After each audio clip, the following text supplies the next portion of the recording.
Welcome to seat and spice. இன்றைக்கி நம்ம பார்க்க போகிறது பிரிஞ்சால் ஃப்ரை. இது ஃபிஷ் ஃப்ரை மாதிரியே டேஸ்டியாக இருக்கும்.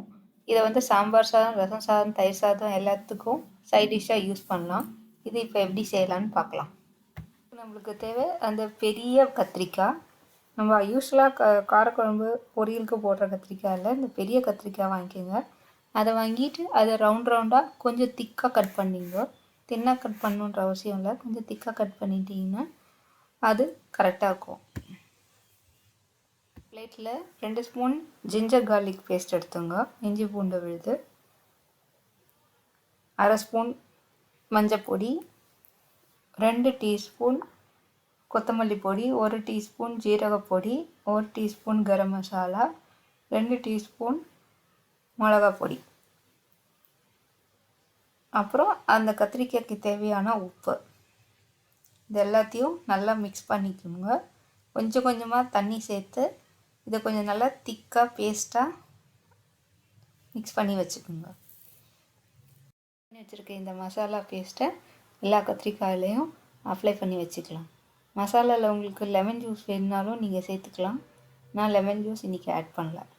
உங்களுக்கு பிடிச்சிருந்ததுன்னா நீங்கள் சேர்த்துங்க. எல்லாத்தையும் இந்த மாதிரி ரெடி பண்ணிவிட்டு இதை ஒரு பேனில் ஆயில் ஊற்றி நம்ம ஃப்ரை பண்ணி எடுக்க போகிறோம். இதுக்கு அதிக நேரம் தேவைப்படாது, சீக்கிரம் ஃப்ரை ஆகிடும்.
நான் எல்லா கத்திரிக்காயும் ஃப்ரை பண்ணி எடுத்துட்டேன். என்னோடய கத்திரிக்காய் ஃப்ரை ரெடி. இதை ட்ரை பண்ணி பாருங்கள். டேஸ்ட் பிடிச்சிருக்கான்னு சொல்லுங்கள் கமெண்ட் செக்ஷனில். உங்களுக்கு இந்த வீடியோ பிடிச்சிருந்தால் லைக் பண்ணுங்கள், ஷேர் பண்ணுங்கள், சப்ஸ்கிரைப் பண்ணுங்கள். தேங்க்ஸ் ஃபார் வாட்சிங். See you. Bye bye.